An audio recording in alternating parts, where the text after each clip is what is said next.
Hey everyone, and welcome to the NintendoFuse Podcast. This is episode 275, recorded on July 3rd, 2023, on the eve of America's birthday. So, happy birthday, America, I guess, uh, for all of our United States listeners, I guess. My name is Steve, but I'm also here joined by Barry. Barry, how's it going, man? Going great, Steve. Happy to be here.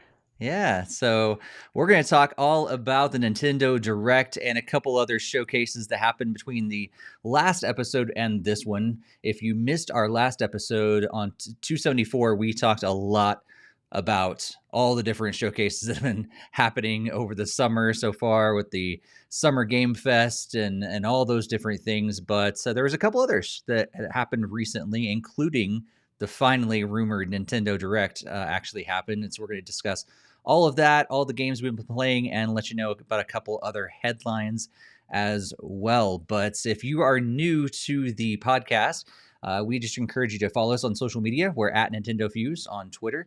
And also, if you're watching on YouTube or Twitch right now, please be sure to let us know what you think about all the different news stories, what you've been playing, all those different things. Let us know in the live chat. We love interacting with you all. And if you've never joined us for a live recording of the podcast, we do that every other Monday when we're on our regular schedule. But do heads up, after this episode, we are going to be taking several weeks of a kind of a summer break. And we're going to be back probably at the end of August or early September. We've yet to decide, but most likely to be late August or early September. We will let you know. That's another reason why you should be joining us on social media, so you'll know when we schedule that. I'll also be sure to join us over on our Discord as well. You can find all the links in our show notes for the podcast, but also in the YouTube description if you're watching the video version here on YouTube. But yeah, one of those reasons is because Barry's got some maybe something happened recently. Barry, you want to let everybody know? Yeah, so one of the reasons we were discussing taking this break was for two reasons. One, Steve is doing some traveling this summer, which is awesome. Really, we don't want to add the stress of that. And the other reason was my son was finally going to be born on July 14th, and we were all excited for that. And we're like, oh, this will be great.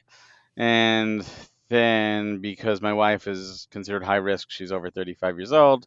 Come 36 weeks, they're like, oh, we want you to come in. We want you to get ultrasound every week and just to check and make sure everything's good.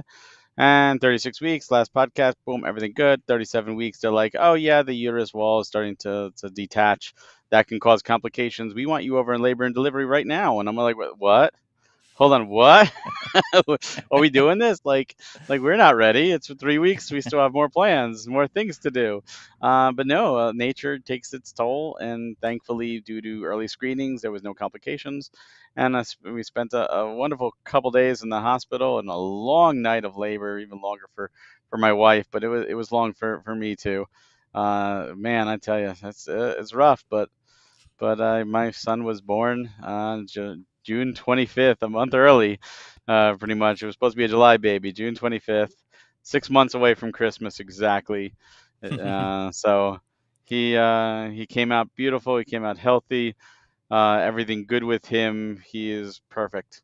He is just a perfect little boy, and I can't believe that here we are. I started this over 10 years ago, or 10 years ago with NintendoFuse, and now finally I joined the ranks of Hassan and Greg as a father. That means I'm responsible for a human being. So man, I am terrified. Ready or not, here it is. Ready or not, thankfully my wife is amazing and has like the maternal instincts. I tell you, it's like a switch, and like she just knows I know how to do this. I'm like, how do you know this? And it's like, nope, just maternal. They just know. That's And as a awesome. paternal, it's like I'm learning. Hold on, wait, I do what? Yeah. But no, it's been an adventure. We've already had a late night or a long night where we got maybe a collective hour to an hour and a half worth of sleep because he was doing a cluster feeding in the middle of the night, and we were passing out and just constantly feeding and crying, But then we've had really good nights too, where we've had to wake him up and be like, "No, you need to eat. Come on." Um, he's a good baby, and I look forward to seeing his gaming tastes grow. And of course, in Nintendo Fuse, I'll be like Greg. I was like, "Oh, I played this with my daughter." I'll be like, "Oh, cool," and I'll be playing this with my son. Yeah. And we'll see what happens. Yeah. That's Little cool. whiles away. Well, I wonder too, like I was thinking the other day, we've been doing this for a long time, and Yeah. funny enough, like I was looking through my emails to Mickey just yesterday, and I realized that I think it was in March or April, I think I actually surpassed my 15-year anniversary with Nintendo Fuse. Wow. And so it's crazy to think that like we've actually had probably many people who have grown up with this podcast and with the site and everything like that too. So I'm sure like there's probably several in our audience that have also probably gotten married or become parents or whatever alongside this too. So if that's you, please let us know. That'd be so cool to know how long you've been around and what life events have happened in your life during this time as well.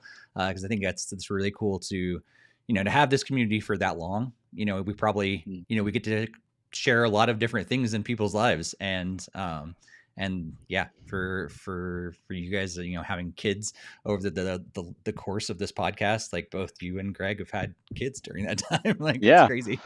Yeah. it is crazy, and it's just one of those where I mean, I when we started this, I don't remember. I might have just gotten married I when I think joined, or so. Yeah. I not think I'd just not gotten too married. long before. Yeah. Yeah, and it was like that whole time. It's like a decade of time has been chronicled here, and like that's one of the things I told talking to my wife about. And I said, here's all the episodes. I said, I said I don't mean to be morbid or anything like this, but this is a real thing. Should something ever happen to me, you can show him, and Hmm. you can like see me over the years, and he could see who I am over the years. And even like during this whole pregnancy, I've talked about it and talked about the months and what things coming up, and last episode talking about getting it ready, and obviously this one with the, and he can see this, and it's all recorded. And I'm like, that's so cool. Like, like I was born, and some of my grandfathers were dead. Like all my grandfathers were really dead, and like I never got to know them, and all I know is stories. But if I could have seen like Yeah. videos and stuff like that'd be cool. And obviously I'm here, I'm alive, and I don't plan to go anywhere. But it's still, anything can happen, and Right. it's like, and she started crying, and I'm like, I'm not trying to be morbid, but it's just one of those things where Yeah. if I'm not here, I want him to still grow up with a father in a sense. Right. Right. And this Yeah. recorded everything. Yep. Yeah, I was actually just thinking that the other day too. I don't know what made it cross my mind, but I was like, you know what? If God forbid it doesn't happen anytime soon, but if it did, like between podcasts that I've done and different things like that, like a good portion of my life has actually been recorded, and the things that I'm interested in and what makes me tick and my personality and all that stuff Yeah. is recorded for other people to kind of see. We don't have that from the generations before us. So while it is probably maybe too much, we've exposed too much on the internet at times. Not necessarily us, but as a culture. But there's also a lot of positives, I think, from that as well. And people know exactly, like if they want to, who Steve and Barry were, and what Yeah. games they liked, and that sort of thing. Yeah, well, and that's the funny thing of the internet. Now, how many people are going to care? Down the road, I don't Right. know, but it's one of those things where at least your family, your friends, as records. Like, how many people have we lost? In our own lives that like maybe you have a home video or two that you can go back and see, and like that's it, and it brings you tears, but at least you have those moments. But it's one of those other things where you have years worth. It's like the story where the father died, and they were played. I forget what game it was. It was a racing game, but Oh when yeah, he yeah. he had his ghost on there, so like his son could race against his father's ghost and stuff, and like things like that. It's something you don't think about in gaming, but it is a real connection, and and absolutely. So in this sense, it's the same thing. Loved ones can always say like, "Oh, let's listen to an episode a week, or let's see what they were up to this time," or "Oh, is a holiday, July 4th, tomorrow for Americans." It's like, "Oh, what were they doing right before July 4th in 2023? What were they playing? What news? What was going on in the industry?" So it's like a time capsule almost. Yeah, yeah, and it was cool. Like Jakester said, he grew up in the chat. He said he grew up with the podcast since middle school. He was in middle school when he started listening to us and joining in. Now he's graduated high school like 4 years ago, Yeah. which is crazy to think. Like I don't remember. I think I was already married by the time the podcast started, or this version of the podcast, because we had the other version before. Talk to you. But yeah, well, even before And that, before actually, that, yeah. yeah, that's crazy to think about. But I started Nintendo Fuse before I was married as well, and so like my time with Nintendo Fuse predates my wedding, I think, by like just about 6 months or so like that. So it's crazy. I'm not a father necessarily, but during my time here, it's crazy when longevity and tenure happens with that kind of Well, stuff. So. it also you may not be a father to an actual human, but in a sense, Nintendo Fuse is like a child in itself, and it's everything we fostered and all the time and energy and effort gone into it. And just like anybody else who does content creation, what you do, your mark you put on it, you take pride in it. It's your baby, and it's great that we live in a world where this stuff can be saved for the most part, because anything on the internet doesn't necessarily always stay there and can be removed, and unless there's backups. Damn digital age. But for the most part, it's fascinating, and Yeah. I'm just curious, what like what would happen, like this is a fear like I've had before, like what happens like in elementary school if there's like a bully like wants to bully my son and like looks up, me and like sees like a video on or something, he goes, "Ah, look, there's your father, how he wears a Super Metroid shirt, he likes Superman," and just tease whatever stupid tease it's going to be. And it's like, damn, can this be, can juvenile kids, can they use this as fuel? Because that's what they are. Kids are mean. Growing up, they're just mean.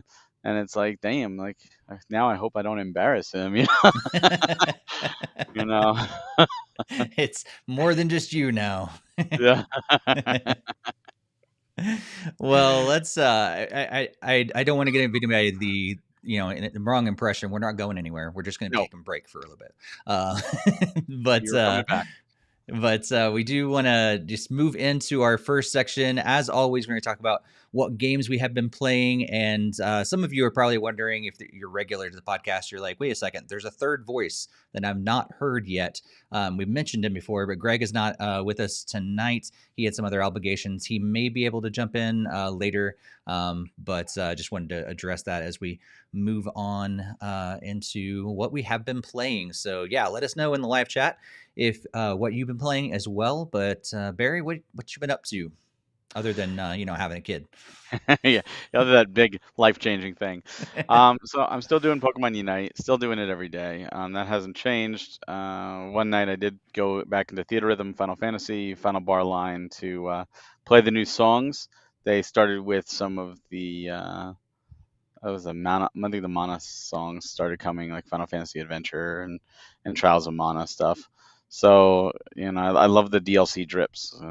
Play those and kind of memory lane. Um, this is the last podcast. Still playing on the Xbox Series X Diablo 4. I beat it. I got myself to tier 3 world. I'm about to hit 60. And then another game came out that I was like, all right, I'm gonna go back to Diablo 4, but I'm gonna shelve it for a little bit because a little game on the PlayStation 5 came out called Final Fantasy 16. I've been Just a really little game. excited for this, just a little. So of course I had to start that, and then the next day, was the fabled doctor's appointment. So that all changed. I'm still playing 16. I would have beat it. The plan was to already have beaten it. Um, Now, I would have beat it even with the child, but because my in-laws are in town, they drove up to be here for my wife and to be here to help take care of the baby.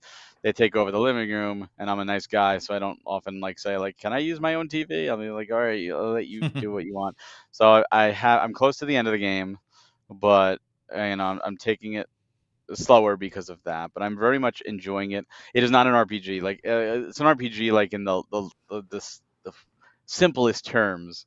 It is the most streamlined Final Fantasy, and it's so funny because everyone's like, "It's the greatest game ever," and I'm like, "This is linear than Final Fantasy 13." And people gave Final Fantasy 13 so much crap because it was a linear game. What is going on with you? Like, it's a good game. It's a complicated yet simple story, but it is very much not a traditional RPG. It's very, very oriented. There's accessories to make it even easier. But you have your party members are constantly rotating in. You don't get equipment for them. You don't power them up. They're just there. You're doing 90% of the damage yourself. Um, there's a whole bunch of options. Way too many options for the limited things they give you. I feel, but it's fun. I'm enjoying it. I don't know where it's gonna fall by the time I finish it. I know I'm close, and I will finish it by the next podcast for sure. I hope to finish it before the 6th of this month. So I got a couple days to try and do that. On the PC side, still doing Final Fantasy 14. Speaking of Final Fantasy, and mobile Mario Kart Tour, especially like stuck in the hospital. I did a lot of Mario Kart Tour. Nice. Nice. I was thinking about your time with Final Fantasy. Is that you're going to end up getting the handheld thing for PS5 because of that? The queue, no. That's the funny thing too, because it's like right now Diablo 4 and Final Fantasy 16 or Xbox and or PlayStation for Diablo, but I'm on Yeah. Xbox and PS5 for Final Fantasy. I'm like, why did this have to happen when I'm off a Switch game? Like Trails into Reverie is soon, and that was the game I was planning on being in the delivery room playing on my Right, Switch. because you can Like handheld. Yeah. like and I've been just before this I was playing a bunch of Switch games, Zelda and Harmony and stuff like that. And it's like, why now? Like, this is the one time where the games I'm into are home console games Right. and not Switch. And it's like, oh, of course, perfect timing, son. You did Right. this. I know you did this on purpose. This was definitely planned. Get used to it now. Get used to it. He's just a sign of saying, Daddy, you're my now. Is pretty much the way it came out. Yeah. Let's go to the chat. And it looks like the Jakester said he's been playing Zelda Minish Cap. Great game. Started Zelda Wind Waker HD, finding it fun, and still endlessly playing Xenoblade Chronicles 3. Yeah, he's like working his way through. Jakester, how many Zelda games do you have left? I feel like he's almost made it all the way through the last couple months. Yeah. I don't think He's he has been a doing a lot ton of that. left. And he's been doing a lot of Xenoblade. I think he's in chapter 6 for Xenoblade 3, so it's 6 of Okay. 7, then post game. But yeah, he's plugging away at that. That is a big game. Only 300 hours to go. Uh, that's one of those things where Final Fantasy almost did it, but if I was still doing Xenoblade 3 at the time, it'd be pretty much like, all right, you need to push. You could push. It's Yeah. okay. It's okay. You don't need me. You don't need my help. Baby cry? Nah. Nah. Xenoblade. Yeah, it looks like he's got Wind Waker, Phantom Hourglass, and Spirit Tracks are the only ones left. So that's crazy. Oh, he's on chapter 7 of Xenoblade now. Nice. He's almost there. Nice. So I've not been playing a whole lot lately because I've been doing some different stuff. I've been again traveling hasn't fully started in. It's going to be happening over the next couple months, but a little bit of that and some other things that have kind of kept me away from playing a lot. So a little bit of Tears of the Kingdom, wanting to play a lot more, playing Rocket League, of course. And that's really it for games. But I have found myself, and if you're in our Discord, you probably know, because if you're following the meme channel in our Discord, memes and funny videos or whatever you're posting, I have somehow my algorithm on TikTok has changed. And so I keep getting all these really funny, also helpful, but a lot of funny Tears of the Kingdom videos. And so people that are making things and setting the music and all this really elaborate stuff, I thought it was really fun. So I actually thought the other day, like, let us know if you would like this, if you would. I thought could be fun if like one or two of us, or maybe all three of us, could even like sit down and shoot like a short, like maybe 10-minute video or something like that, just kind of a reaction video to some of these Zelda videos and short form stuff that's out there or whatever. But that's been really fun. So even though I haven't been playing a lot of Tears of the Kingdom yet, I've been watching a lot of videos, which are just really funny, just to like see what people have been making and how they're like creating these gigantic contraptions that just like annihilate these enemies, like taking care of these gigantic enemies, just by setting up some stuff with some zonai charges and just like bam and jump down, and then they like blow it all up and there's this huge explosion and you see like a Link like walking away with the explosion in the background. I'm like, it's so funny that we can do this in that game. So and then I also spent this weekend at Fan Expo Denver, and typically I don't talk about these events that much, like the Comic-Con and Fan Expo events, because typically there's not as much gaming stuff there. But this year I actually added quite a bit of gaming stuff to the event. Not a ton, but definitely more than in the past. So they had like a Japanese arcade this year, which kind of cool, like free play, you can walk through. And so they had some games that are, typically in some of our American arcades as well, like DDR and some other rhythm games and stuff. But they also had a bunch of other stuff that you typically only find in Japanese arcades, which was pretty cool to have that. They had several tournaments. So they had like a Street Fighter 6 tournament. They had Smash Brothers tournaments, stuff like that at the event as well. And they also had a bunch of tabletop games, which I thought was cool. And they also had several different voice actors. So so they had Tara Strong, who was in Arkham City. They also had Peter Cullen, who's Transformers, Optimus Prime, of course. So I think he's not only been in the shows, but also in some of the games as well. Also, Kellen Goff, who's famous for Five Nights at Freddy's. Nolan North from Uncharted. David Hayter from Metal Gear Solid. David K, I think is how you pronounce his name, from Ratchet and Clank, and Xander Mobus from Persona was also there. I thought it was cool. So Joker himself. I don't think they had any. I was going to a lot of the movie and TV show and stuff like that. Their panels. I don't know if any of these guys have any panels, but they were there like signing autographs and you can meet them and all that stuff. So it was kind of cool to just kind of walk around and my wife and I joked about how it felt like it was like a people zoo. Like, let's go walk. Let's look at the people, the famous people. It's gonna just walking around and like, oh, we looked at them. so That's I looked at all those guys. Is. Yeah, it's pretty much it. I feel like it kind of felt weird, but that's. It's like my eyeball saw you. I can die happy now. Yeah, exactly. I've come in contact because last year they had the voice of Zelda. I'm forgetting her name right now. Patricia Somerset. Yeah, so she was there, which is pretty cool. But yeah, they've been adding more and more video game stuff over the last couple of years, which is cool to see and that stuff. So let's see. And Jakester said he has something coming for the channel as a surprise, and but then he revealed it. Then he told us. So he's going to do a Pikmin 4 demo, I guess, on his channel. So check that out as well. And yeah, so I'm surprised Barry didn't mention anything about everyone want to switch. This my copy. You know what? My copy still hasn't come. I ordered it from Nintendo proper, like the Nintendo store when it went up, and I got confirmation that it shipped, but it hasn't arrived yet. Oh darn! You're really missing out.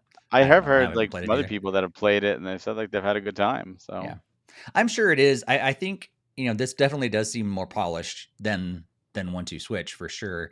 But it's kind of seems like if you're not in a party sort of situation, similar to like the Jackbox kind of stuff, like it really only is going to do well in a setting like that.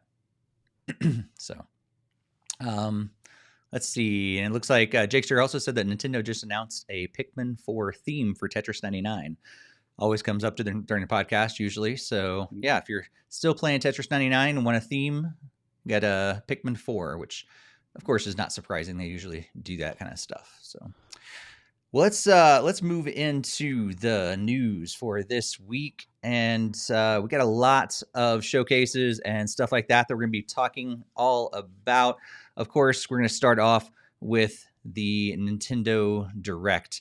So, Nintendo Direct happened on June 21st, and so we got a big event that covered lots of games. I believe there were 30 plus announcements, so over 30 announcements that happened during this event.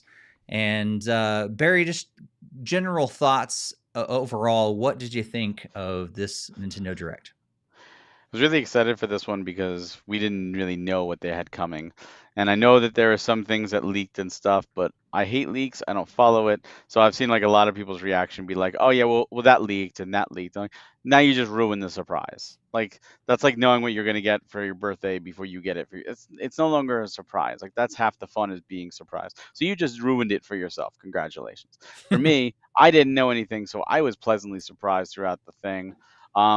Again, because I had no expectations. I went into this with zero. I didn't even expect them to have one since they gave us a Pikmin 4 trailer and everybody wanted to switch. And I'm like, why wouldn't those be in a direct?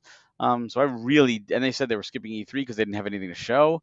So I was like, oh, okay, nothing. So I thought it was overall good. I'm really excited to talk about some of the stuff. Um, a lot of surprises that I didn't expect, and makes me excited for the fall. Like that's definitely going to be a September, October. Really, October, November is going to be really heavy for me. So it's going to be interesting trying to play these games with a kid. So we'll see how it happens. Yeah, for sure. Yeah, I didn't pay any attention to leaks or anything at all. Went in completely, just normal sort of thing, and was actually able to watch it live. So it's like a lot of times I'm not able to lately because they make them at weird times or whatever. But I was actually able to settle in and watch this one live, which was really fun. And yeah, I was really pleased with this. I thought they, there's some games that, were like, kind of filler, kind of whatever stuff. But overall, I thought they did a really good job. The pacing was pretty good. And I thought, yeah, especially in comparison to some of the other showcases we talked about in our last podcast, it was Yeah, just well, yeah. completely different. And, like Nintendo Direct starts and you're like, oh, their bar is so much higher than many of the others. Dare I say most of all of the others? I don't know. It is significantly higher, and they usually do rise to the occasion. And so They I thought, they're yeah, it was good. pacing like they have a pattern. They Yeah. have big thing, headlines, big thing, headlines, big thing. Like it follows that pattern. This time they kind of threw a little monkey wrench in it because some of the big things had multiple games that we were just like, oh yeah, by the way, we're doing this, and by the way, like, well, hold on, what? But if you notice, this happened 6/21, and I like to say, watching this because I watched this with my wife. Like my son heard all the announcements in the womb and was like, "That's it, I'm coming early. I want to play these games." So I'm sticking with that. He's such a Nintendo fan already that this is the reason that he was like, "I'm out. Let's go." That's it. That's it. That was definitely it. Looks like the chat room is saying, yeah, New Play says this direct was one of the best in forever. Jakester said it was really exciting stuff as well, especially for Pikmin 4. Very good show. And yeah, New Plays also says, by the way, I've been playing New Super Mario Brothers U Deluxe and getting ready for another game that was announced at this Nintendo Direct. So let's jump into some of those announcements. We are going to be heading through and doing this chronologically, as they were announcing them during the Direct. So we'll, as we usually do, we'll tell you a couple announcements and discuss them, and then move on to the next set of games as well. So yeah, if you have not watched the Nintendo Direct, you can head over to NintendoFuse.com. We've got the video, but we also have all the different announcements over there as well. And if you're watching the video version, you'll see them scrolling on the screen as we do this. So the very beginning, we opened up with some Pokemon information. So we got Pokemon Scarlet and Violet DLC. Part 1 is going to be dropping in February 2023, and Part 2 winter 2023. And then there's also a Not special February, Pokemon. fall. Oh, February 2023 already left. my Yes, bad. right, That did July. say fall. I'm looking at it. I saw F and went February. Fall. good catch. Fall 2023 and winter 2023. So for part 1 and part 2. And then there was a special Pokemon Scarlet and Violet event that started on June 21st as well. So Pokemon stuff just by itself. Barry, are you excited about the DLC and the event? I love Scarlet Violet. Did the whole Pokedex. I think the DLC looks great. Um, I don't know if I'll go back to the game at this point. Like, I feel if this was part of the main game, I absolutely would have jumped right to it. It really depends on when they come out and what else is going on, because I don't often go back to games. I know I did like Xenoblade Chronicles 3, but Future Redeemed was a brand new game. This is a continuation. And like I didn't do Sword and Shields DLC, those scenarios. So will I? There's a chance, but it really depends on what's going on. Like it's the priority for me is lower because I moved on. Like Right. I'm mentally moved on from Pokemon, even though I did enjoy the game. Yep. Yep.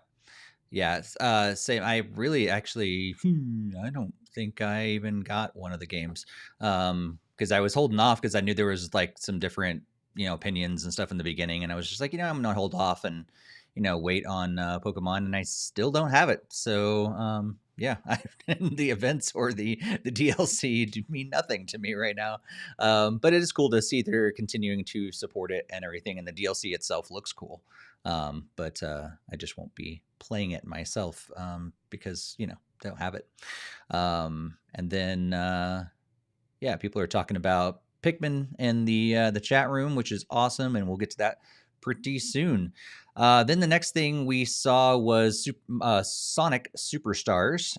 So we're going to find out that, and we found out that game is coming in fall of 2023. And another game, I am remembering how to pronounce this. Is it Palia? Palia? Something like that. Palia. And it's coming out in holiday 2023 and looks like a free-to-play adventure sim. So we got a MOBA on Nintendo Switch, which is kind of crazy. That's not I a mean, MOBA. I it's mean, not. I Pokemon mean, Unite's it's. a MOBA. I Like, guess so. I guess so, but it's a massive. Or sorry, I meant MMO, massive. Yeah, MMO and not a MOBA. I got my acronyms mixed up. So I got February and fall are mixed up, and MOBAs and MMOs are mixed up. But yeah, it's crazy to think that we get this massive multiplayer game that's going to be on Switch if people actually play it. That's always the big question mark, But the potential is there. And then we got Persona 5 Tactica that is coming out on November 15th, 2023. Myth Force is coming out on sometime in 2023, is all we really know. Splatoon 3, there's Ice Cream Splatfest. So that is going to be running from July 14th through 16th. I believe you're going to be able to guess which or pick which flavor your favorite is between vanilla, strawberry, or mint chip, because I guess they just thought that chocolate was not a good option. Vanilla, strawberry, and chocolate usually the three most obvious choices, but yeah. mint chip instead. And then for this section, we also got Detective Pikachu Returns.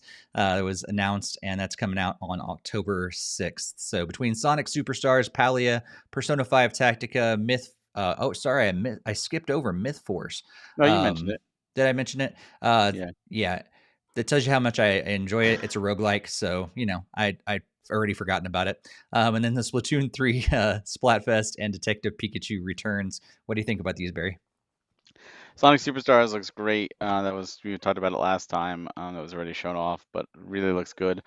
Polya looks like a game that my wife would probably like, but knowing obviously events, like she doesn't play a lot of games now due to lack of time due to work. Like now with a child, she probably won't touch it. And free to play always makes me wary about microtransactions. Yeah. Persona 5 Tactica, I'm not a big fan of strategy RPGs. I did Fire Emblem Engage earlier this year, just because I was like, all right, there's nothing else really. I'll mess around with it. But I'll probably give this a try too because I've fallen in love with that cast. between Persona 5 Royal and Persona 5 Strikers. Really like that world and those characters. And even Dragalia Lost had, the crossover story, which was cool. So I'm excited to at least give it a shot and see how it is. It almost kind of reminds me more of Mario and Rabbids, which I did enjoy. So I'll see. Myth Force, I think I love the art style. It's 80s Mm, Saturday morning cartoon art style. I love it, yeah, but it's first person, and that kills me. Like the roguelike doesn't even bother me. I'd rather, I'd be okay with roguelike if it was third person, but the first yeah. person just no gone.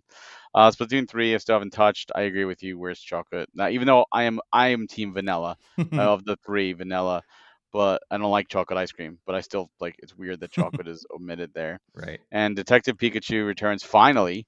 Finally, we that was announced so long ago that it's finally being shown off, and I'm kind of shocked because it's been so long. We're not getting, or at least not yet, a Detective Pikachu Switch port. I would expect them to do that too because A, the 3DS eShop is down, and B, the 3DS has been dead for three plus years. The movie's so far divorced from the current meta, like in terms of like people's minds. It's an older movie at this point that I'm kind of shocked that they're not. And maybe they are. Maybe they're going to pull something like what they pull in later on in this direct, which I was confused why they didn't way back when, and then they did it. So I'm fingers crossed that they do a Detective Pikachu port because I never got to finish the first one. I did play it; it was fun, and I am looking forward to the second one. Yeah, I know. Like everybody in the chat room was hilarious for these events. I was just like cracking up at some people's. I'm gonna call it ignorance. I'm hoping that I mean, some people could just be trolling, but some people were I think just ignorant of what was being announced and things like that. But one of the funny things was everybody was like upset. They really wanted Ryan Reynolds to come and be present in the game, which I thought would be awesome if he was, but not so much in this one. Yeah, I think Sonic looks cool. Of course, like we knew about it already. Palia I mean, I love the fact that it's free to play, so I'll check it out. And I think probably the only one I am excited about is Detective Pikachu, as well. I actually don't even have Splatoon 3, so can't play that either. Uh, yet another one that I held off on, thinking maybe eventually, and I've never got to that point where I just really want to play it. And if I do, I've got Splatoon 2 to lean back on. Jakester says that mint chip is life, though. So It is good. It was my favorite growing up. it is not my favorite, but I do like it. But it is not my favorite. But I am a big fan of cookie dough. So I'm a cookie that's dough and cookies and cream fan now. yep, yep. Cookie dough, cookies and cream are definitely top tier. But I won't turn down mint chip for sure. No. Yeah. Moving on, we've got a surprise, I think, for people that were not reading into some things and stuff like that. That Super Mario RPG is making a return, and an updated art style, reminiscent, of course, of the original game, but modern kind of art style, but still looks like cutesy kind of 3D-ish sort of stuff. Dropping on November 17th of this year, and we also found out that we're having a Princess Peach game, and she's getting her own game. So they didn't really show much. They didn't really say much about it, and didn't even give it a name. So we don't know if this is going to be a remake or a completely like reboot of the Super Princess Peach sort of thing, or completely different direction with this. But it seems to be a side scroller, I think. It seems like some foreground and background sort of things going on, and maybe something to do with the kind of similar to Super Mario Brothers 3, where there was like this theater kind of theme to it. It seemed like it, but we really don't know a whole lot. But it's going to be coming out for the Switch in 2024.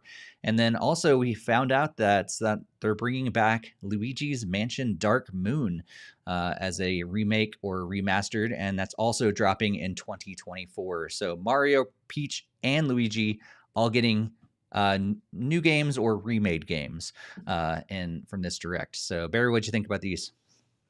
I loved them. I mean, I did not do the leak. So when they started with Super Mario RPG, I'm like, oh, they're bringing it to NSO. That was my first thought. Like, they're bringing it to NSO. And they did that on purpose to then go into the remake. I'm like, oh, no way. Finally.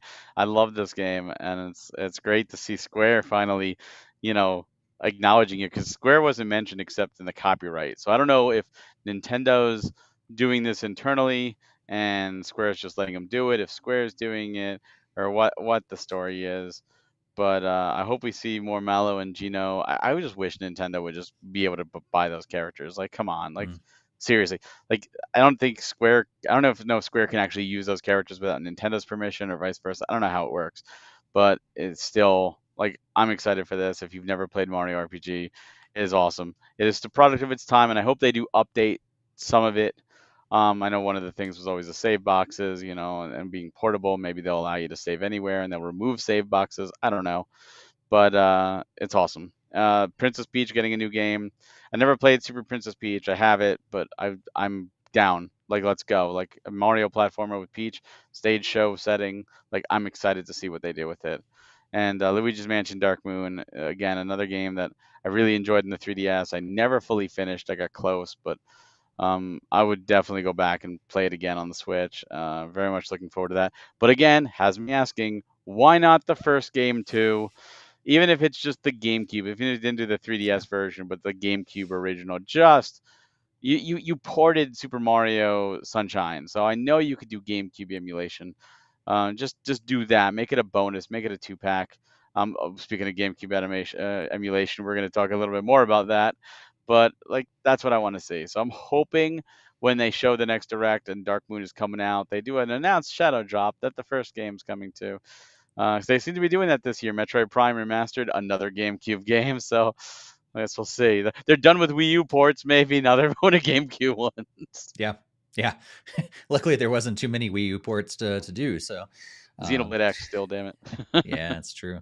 Still sitting right over there. I'm a Wii that U. that's that that's next year. That's gonna happen. Yeah. That's it's a no brainer. Yep. Looks like the chat room is agreeing with you. New Plays is also saying the same thing. Where's the first game, but where's Mario original RPG as well. But excited about the remakes and everything as well. Let's see. Yeah, I think for me, it also seemed like when I looked at the Peach thing, this might be. I wonder if this might be the closer tie-in to the movie as well. It almost Maybe. kind of seemed like there was going to be a little bit more of a backstory to Peach in this game. I kind of got that impression. I mean, we saw a total of like 3 seconds, but I did gather kind of was like, oh, this seems interesting. So I wonder if that game might be their closer tie-in to the movie. Unfortunate that we have to wait until 2024, whole year maybe plus after the movie comes out. But yeah, it's exciting for all this stuff. And I never actually played Mario RPG, so excited for the remake. Oh, it's so good. Now I'm curious to see if they're gonna have things like Culex, who was a hidden secret boss in Mario RPG that you got to fight, and he was incredibly difficult, but he was based in a Final Fantasy style and Mm, used the elements he had crystals, each representing the elements, like Final Fantasy big into crystals and the elements, of course. And when you beat him, Final Fantasy Fanfare actually played. So I'm wondering if like Culex will come over, if that's like locked to the SNES version still. might. Let's see. Moving on, we've got maybe a surprise. It was a surprise for me, at least, Yeah, that Batman Arkham Trilogy is coming to the Switch. And as far as I can tell, this is not a cloud version. So I was really no. surprised. I was like, this is when they're going to drop. It's going to be trilogy in the cloud. Great. But no, they actually. It looks like it's going to be running pretty smooth on the Switch, which kudos for them for being able to get the Batman Arkham Trilogy plus all the DLC coming out this fall on Switch. Also, a game called Gloomhaven, which is an adaptation of the hit board game and turn-based card battles with RPG elements. That's coming out in September 18th of this year. Also, Just Dance 2024. We've talked about this already. That's coming out on October 24th of this year. And also a game called Silent Hope that is dropping in October of this year, October 3rd. And it's an action RPG that you're going to be exploring an abyss with ever-changing dungeons and 7 silent heroes, each with their own abilities and fighting styles. So what'd you think about these set of 4, but really 7 games, Barry? So I was surprised by the Batman Arkham trilogy. I'm glad it's there. I never played them. Rocksteady didn't do Origins, so that's why Origins is not there. I wasn't as surprised that it wasn't a cloud version, considering Arkham Asylum was on the Wii U. What That's sucks true. is I forgot about that. there's a physical version, but what sucks is only Arkham Asylum is on the card. The other two are downloads. Just pay for the bigger card, man. That's so annoying. Gloomhaven looks good. I never played the board game, but I love card-based RPGs and stuff. So this looks like a lot of fun. So I'm probably gonna give this a shot. I say that provided I have time. The plan is to. Just Dance, I will not be playing. It's another like code in box kind of deal, which annoys me. It's Mhm. a service, but my wife really loves it, so she'll probably be playing it eventually. And Silent Hope, never heard of it before, but I am in love with it. It looks awesome. I love African RPGs. It's Xseed. They just did Trinity Trigger, which I really Hmm. enjoyed earlier this year. Um, I'm excited for it. It looks like exactly my style of SNES, like 60, like not too heavy into 3D, but more focused on the gameplay and not the graphics, and I'm perfectly fine with that. Yeah. Yeah. Yeah. I thought of when I saw it, I was like, oh, this is a Barry game for sure. Oh yeah, as well I, as well as Gloomhaven. I'm like, I knew you're really into the card based games as well. So, um, looking at the chat, looks like Shakespeare would have been more excited about Batman if he didn't have them all on DLC or and the DLC on Steam already. So this is really for people like me who have not yet to play the all games.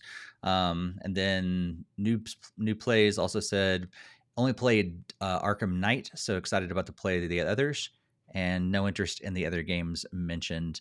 And yeah, so I think these it's cool to see the Batman games coming out. I don't know if I'll get them or not, but it's cool to see. And Gloomhaven and Silent Hope are not my style. Like actually, Silent Hope could be like of these 4. Actually, that's probably the one that I'm most interested in. I want to learn more about it and things like that. So I'm not going to say yes, it's a definite buy, but it definitely is enough to intrigue me right now. Just Dance 2024, I may get a review copy and may play around with it. But I had 2023 and I booted it up and played around with it, and then it has set on my Switch since then and not done anything. So, Jakester says I would love the Batman games. I'm pretty sure I would. It's just at this point, it's like Barry, I mean, I don't have a kid, but at the same time, I'm just like, okay, there's only so many hours. Like that's a lot of games to like 3 Batman games to catch up on too. So marathon it, baby. yeah, yeah. Speaking of marathon, we're gonna go through 5 quick games right now. We found out that we're gonna get Fae Farm, which we've already talked about on previous podcasts, on September 8th of 2023. Hot Wheels Unleashed 2 Turbocharged comes out on October 19th of this year. So it's a sequel to the previous Hot Wheels Unleashed game. Manic Mechanics is a co-op game where you and 3 friends are castors traveling mechanics. Kind of looks like those games that you're in the kitchen and making different things, Overcooked. order up, Overcooked, all those different games, but you're a mechanic. That's coming out really soon, July 13th. We got a little bit of information on the Mario plus Rabbids Sparks of Hope DLC. Pack 2, The Last Spark Hunter, came out that day on June 21st. And then also Dragon Quest Monsters, The Dark Prince was announced for December 1st of this year. So, Barry, what stood out about these? I'll tell you, Fae Farm is looking better and better. Like Hmm. the more that game is shown off, like at first people were like made a like a joke out of it because it was announced with other farming games, but now it's like being seen more often. And I know it's a Switch console exclusive; it's also on Steam, but it's looking better and better. And it's like, all right, I might give this a shot down the road. Hot Wheels also looks really fun. Like I Yeah, didn't play the first one; I heard good things, but like it yeah, looks like a lot of fun. Like so, I don't know if I'll play it, but who knows if I may not play it at launch, but if my kid gets into Hot Wheels and stuff, and then play these, and like I'll play it with him. So we'll see. Manic Mechanic, I have no interest in. I never got into the Overcooked thing, and this looks like that, which is great. If you're into that, absolutely, I'm happy you totally. have a new game, but it's not for me. Mario and Rabbids Sparks of Hope, The Last Spark Hunter. Looks like a lot of fun. I have the DLC like that. I have the season pass because I got the gold edition game. I just haven't booted it up because of everything going on. And it's one of those where when I get a lull in games to play or a lull in time, I'd be like, all right, no big games. I can play something. If I don't finish it, it's not the end of the world. That's probably when I'll say, you know what, let me go back to this DLC and do it. And Dragon Quest Monsters, I am super excited about. I love that series. I'm so glad to see that come back. I didn't think we were getting another because Dragon Quest Treasures last year was kind of like a spiritual successor to Dragon Quest Monsters with the 11 universe, and it was awesome. So count me in. I love the Dragon Quest series. Yeah, yeah. I'm pretty much with the except for the Dragon Quest stuff. Like I've never gotten into it. I know Dragon Quest is awesome. It's just one of those series that I never really got into. But it looks awesome though. Well, Like this the is like entire Pokemon.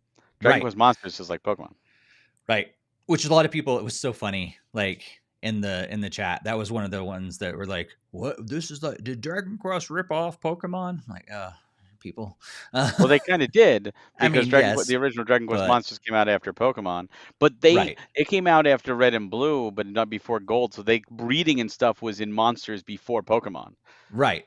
Right. But it just seemed like so many of them were like they thought this was like a modern like this is the first time they've done something like this and then they just took Yeah, no, took it it's the and fifth run with it. game, I It was so believe. funny. Yeah.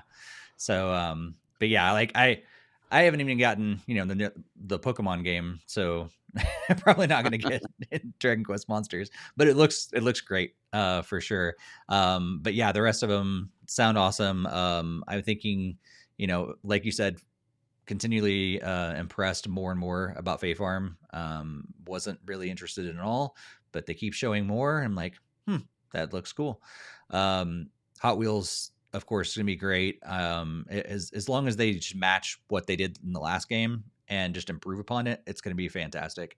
Um, Same with you on Manic Mechanics, and also I too own the gold edition of Mario and Rabbids. Love the game, keep forgetting about the DLC. So I'm glad it's there waiting for me when I get back to it. But yeah. New plays in the chat says might play Hot Wheels with the nephew, but that's about it. Agree with Barry that it does look fun, and Jakester's hype for Dragon Quest Monsters as well.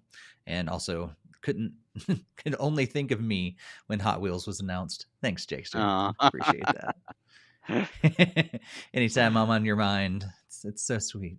Uh, and then we got some Pikmin news. So Pikmin 4, we got to see a lot more of that game. It's dropping on July 21st, so not too long from now.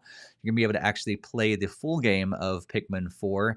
But we also found out that there was a demo that drops. That was supposed to drop on June 28th. It did. And so you can actually play the Pikmin 4 demo right now, and many people have been playing it. And again, Jakes's gonna be doing that on his Twitch channel. I've not yet downloaded it. I keep forgetting about it as well. So Mario and Rabbids DLC and Pikmin 4 demo, I keep forgetting about. But again, I'm looking forward to both of them.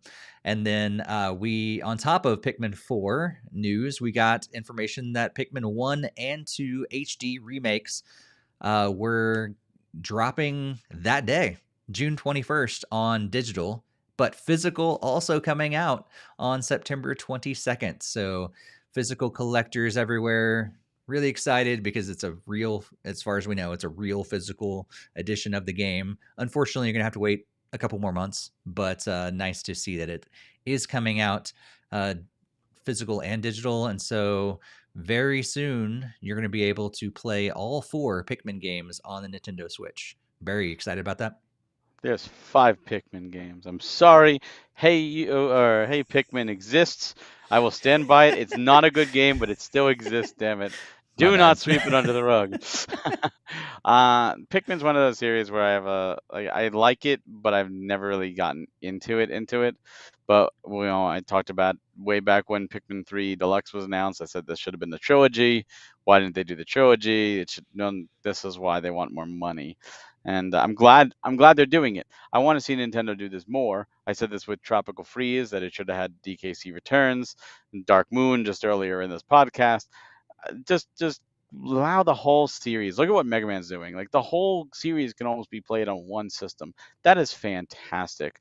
And especially as newer generations are born, they don't have access to older systems, they don't have access to older games. Keep these games relevant, especially when digital storefronts are closing and all the just keep them up, keep them up. So I did pre-order both of these physical, supporting physical media. I'm happy they're doing physical, and I'm happy for all the Pikmin lovers out there. This is your direct. You win. Nice, nice. Jake just said it is a good demo and very replayable and carries over, and which is always awesome when that happens.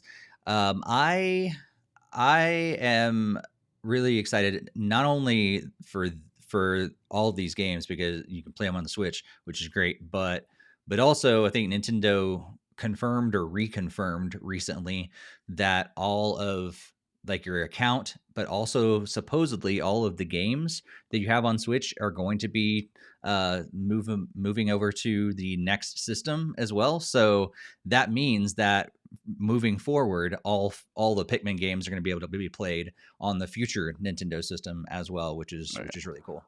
If the new system, whenever it comes out, isn't backwards compatible, that would be the dumbest thing ever. Like Yeah, with the Switch's success, you totally. instantly start with an awesome library. Yep, absolutely.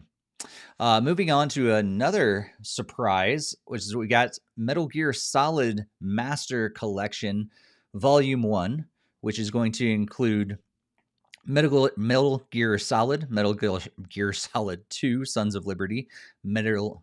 Why is this so difficult for me to say? I didn't realize it was going to be a tongue twister. Metal Gear Solid 3, Snake Eater, along with the games that started the series of Metal Gear, Metal Gear 2, Solid Snake, and the NES versions of Metal Gear and Snake's Revenge, and lots of bonus content as well. And that's going to be launching on October 24th of this year. We're also going to get the first 3 Metal Gear Solid games also available on the eShop. And then Vampire Survivors is another game that's going to be coming out on August 17th. You have to survive this 30-minute onslaught of monsters that just continue to grow stronger and stronger. So I feel like it kind of seems interesting. It's going to be a co-op game. So I think if I remember correctly, I think it's one of those twin stick kind of top down games. So it's kind of interesting to kind of just survive for 30 minutes. And then also a game called Headbangers, which Headbangers Rhythm Royale. So this is a rhythm-based battle royale game, and so very similar to all the other battle games out there. But you're a is it a pigeon? Is that I is it think where so. they're all pigeons? So you're pigeons, and you're going to be shaking and doing all these different things to rhythm, but it's battle royale, which seems so interesting. I hope people's internet signal and everything is solid enough because a rhythm battle royale game just sounds awful for anybody that has any lag. That's all I'm gonna say. So of these games between Metal Gear Solid stuff, Vampire Survivors, and Headbangers Royal Rhythm Royale, what do you think, Barry? I'm really happy about the Metal Gear Solid collection. Kind of upset about the physical. I don't think it's going to be pretty much a real physical. Maybe one game will be there. I've heard like it's conflicting. Either none of the games are fully on it, or everything's on it, but the graphic novels or the digital comics are going to be on it. So I don't know, but I'm excited that they're bringing these games over, and you can tell this is a product of Konami because they're actually acknowledging Snake's Revenge, which Kojima would never acknowledge. But I'm glad it's Yeah. there. I'm glad that they're doing it. That's how it should be. Like, just honor the whole series.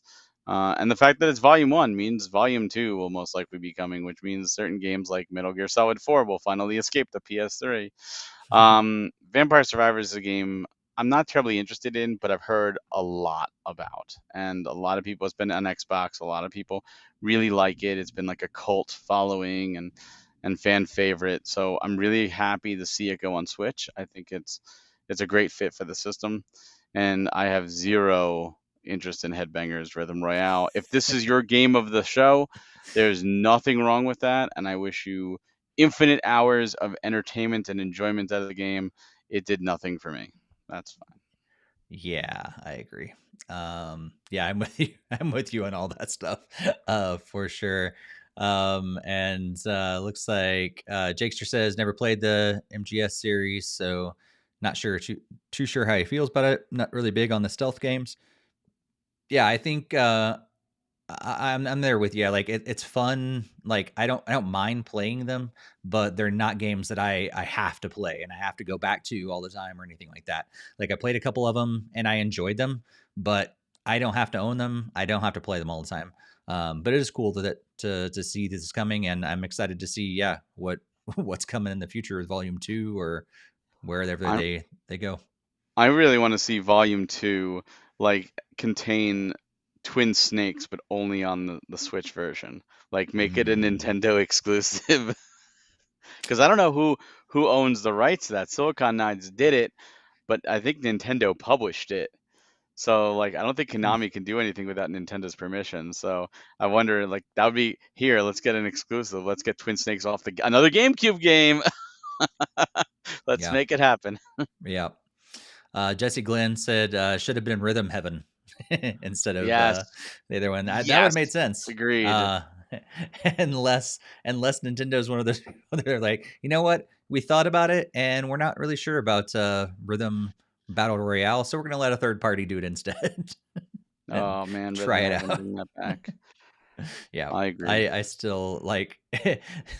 I never played a whole lot of Rhythm Heaven, but there was a demo that had the birds where they open their mouths and then they're Mhm. singing in their little choir. I think it was on DS or something like that, and I think it was like maybe the first one.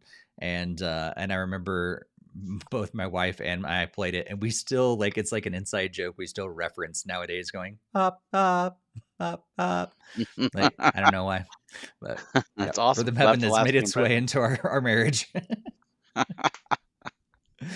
Let's see. Next on the list, we got Penny's Big Breakaway. This is a 3D platforming adventure from the team behind Sonic Mania, which is really funny. Also in the live chat during the thing, because they obviously were not paying attention because they're like, this looks like Sonic. They're like, yeah, they just told you it's from the team. But anyway, that's coming out on early 2024. And then we got new information about the Mario Kart 8 Deluxe Booster Course Pass Wave 5, which is going to include this squeaky clean sprint.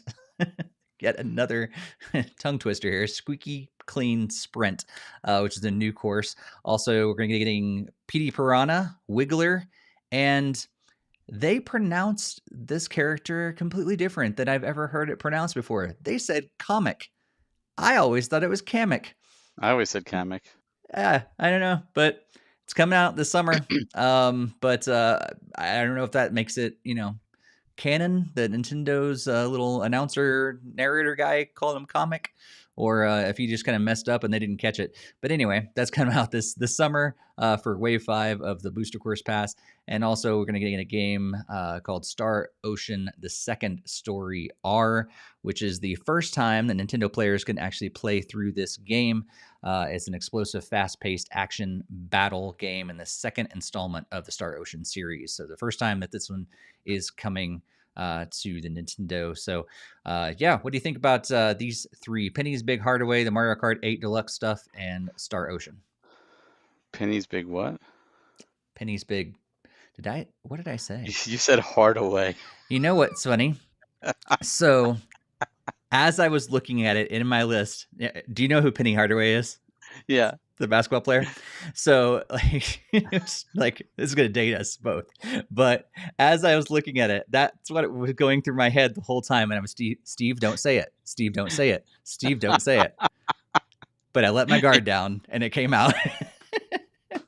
That's awesome. So yeah, this group amazing.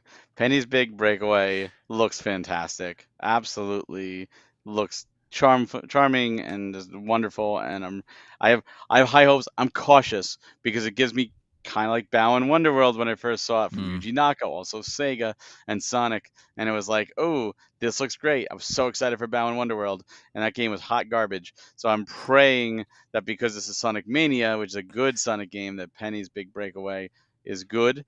And I'm cautiously optimistic, and I really am looking forward to it. Mario Kart 8 Deluxe, always enjoyable to go back to the booster pass and see what they bring. I'm loving that they're bringing so many characters back, and I'm glad that Kamek is coming back because for those that this again dating us, those that don't know, Kamek was supposed to be in Mario Kart 64. mm. And in the early screenshots of it, Kamek was there and he was removed and he never came back until Mario Kart Tour. And it was a big deal that he came into Tour. And I remember I got him and I specifically pulled for him because I'm like, this is like, I remember seeing this in the magazines and Nintendo Power, and I never got to play as him. So I really wanted it to, from my childhood. And yeah, I'm glad that he's bringing, going into a mainline game. And it gives me hope that another character that premiered in Tour might go into 8, which is Dixie Kong. Dixie Kong has not been in a Mario Kart 8 other than Tour, and I really hope that they bring her over too. So I guess we'll see. And as for Star Ocean, I love the series. Second Story R, I never got to play. I shouldn't say. I did play a little bit of it on PlayStation, but I just didn't get too into it, and I've heard nothing but good things. And then I actually just recently watched the anime. There's an anime called Star Ocean X, which is the story of Star Ocean's second story, except it doesn't conclude. It ends like on a cliffhanger, and then they never actually conclude it. So I'm like, oh, son of a. So I'm really looking forward to going into this game now with the knowledge from the anime, seeing how the game is different, seeing the new graphics that they did, and yeah, I really do enjoy the Star Ocean games. If you like sci-fi, if you like turn-based, and it's a mixture of sci-fi and fantasy. It takes sci-fi characters and puts them in a fantasy setting, which is really cool. And seeing Hmm. like planets that have like, oh yeah, we have swords and shields, and oh, you fired a phazon gun. That's like a sword of light, and it's like they can't comprehend what a gun is because it hasn't been invented, and it's really cool and definitely worth checking out. And Second Story is often hailed as one of the best ones. That's cool. It's cool. 1998 seems so long ago. Yeah. So weird. Going in the chat, Jakester says really interested in Star Ocean. Haven't played the story or the series. And then New Plays is wanting to know how much more can they milk Mario Kart 8 Deluxe. I say keep milking it. It's a Well, great game. There's so much we more knew they can there's add to 6 it. packs. Yeah, Like we knew totally. about this. This wasn't Yeah, a surprise. yeah, yeah. So I'm just interested in where they're going from here.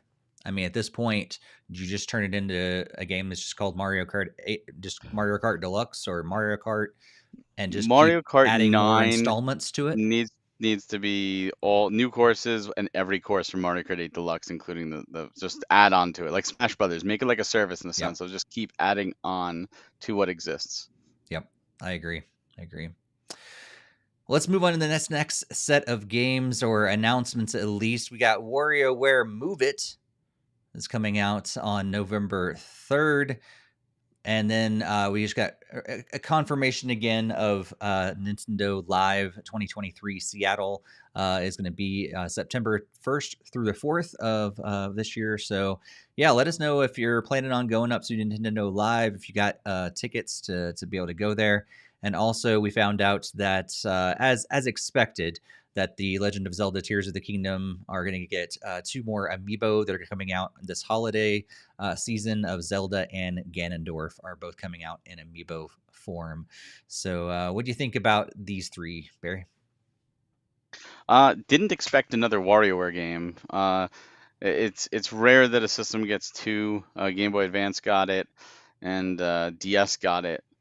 DS kind of got three if you count Snapped. But you know, it's great to see, and this is apparently a sequel to the Wii version. So that's really cool. I never got to really play the Wii version, so I'm Yeah. looking forward to it. Definitely, again, a game that I can see even playing at launch, but then going back with my kid and being like, "Oh, look, funny motions and stuff," and you're probably getting a kick out of it. Nintendo Live, we've talked about before. More confirmation that we're probably not going to see new announcements, especially now that there was a Nintendo Direct. But I'm not going to go to Seattle, so if you go, I hope you enjoy. I want to see pictures and hear stories, but I won't be there. And we speculated due to the ROM hacker of the two new amiibo. I think they look great. I'm waiting to pre-order them, and of course, I'll be getting them. Yeah. Yeah. Funny enough, the WarioWare game on Wii is probably the one I played the most. I think at that time and within the Wii, I was just like, I can't get enough games, and I was fully into my adult life at that point, and had a job and could actually afford games, and so I got a lot of them, and I remember playing that one probably the most. I So actually this was should not a excite fan you.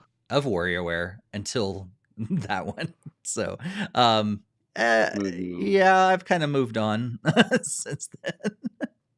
Oh, I come mean, they're on. fun. They're fun for sure, and I'm sure it's gonna be great and just crazy. But yeah, I don't know if I'll actually get it or not. It's also one of those games that I think is really fun when you do have a group to play. Even if you're playing the single player, it's fun to just kind of have that experience. But then they're also going to have a 4-player mode, and this is really cool. So yeah, I mean, I think it's fun. Wasn't expecting it, but it makes sense. I'm with you on Nintendo Live. Sounds pretty cool. And I don't know if I'll get the Zelda and Ganondorf amiibo. I've backed off on getting as much lately, but it depends on how much more items I need in Tears of the Kingdom that I can scan more amiibos, I guess. So we'll see. Those exclusive fabrics, man. Gotta get them. Yeah. And then Jakester says not a big fan, doesn't really care much about the WarioWare games as well. Of course, amiibo look cool. And then we found out that the Super Mario RPG was not enough. Nintendo is officially launching Super Mario Brothers Wonder, which is coming out this October 20th, and a new side-scrolling adventure for Mario, and not just Mario. You got Toad and Luigi and Princess Peach, but also Daisy is going to be playable, and Yoshi is going to be playable, but you can also ride on him.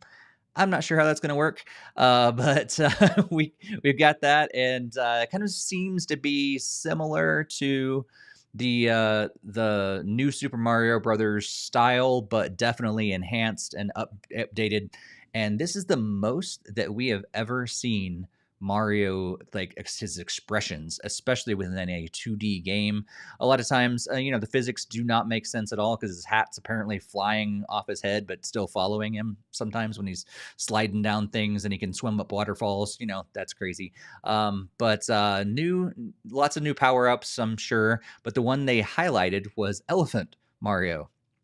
So you can actually turn into an elephant, which seems like it's probably going to be a very powerful power up in terms of like being able to just kick the Goombas instead of stomping on them, just kicking them out of the way. And who knows what we're going to be able to do with that trunk as well. So, Barry, what are your thoughts around Super Mario Brothers Wonder? Looks great. I don't even think it looks like the new Super style. I think it looks brand new, unique Yeah. style. And again, so this apparently leaked. I didn't see it, so to me it was a brand new surprise. I love the whole wonder mechanic in every level having a different quirk. I think it looks like an amazing amount of fun. I love the expressions. I love the charm. Love the fact that Daisy and I never really used the multiplayer function except in New Super U. I used it just to get a few of like the star coins, like, and like the later levels. I kind of cheated by having a second player, so I jump and try and die, and then the second player repop my bubble and keep going. But now with a child and wondering, like in a year or two or three or whatever, it might be something fun to play together and see how he's doing. And so I'll probably be playing it myself this holiday, and then replaying it with him down the road. But I think it looks great.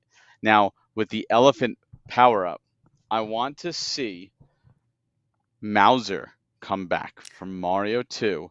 And I Yeah. want it to be that if Mauser is there and you're Elephant Mario, you instantly run the other way. You were scared. You cannot go past Mauser as Elephant Mario, and you have to figure out a way around it.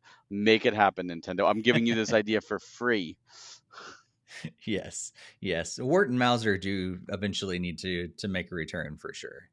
Um, even though they don't like acknowledge it sometimes. I mean, we've been able to pull out vegetables sometimes recently, Yeah, so like they are starting to acknowledge the game exists again. So, but I it's want to just see that happen.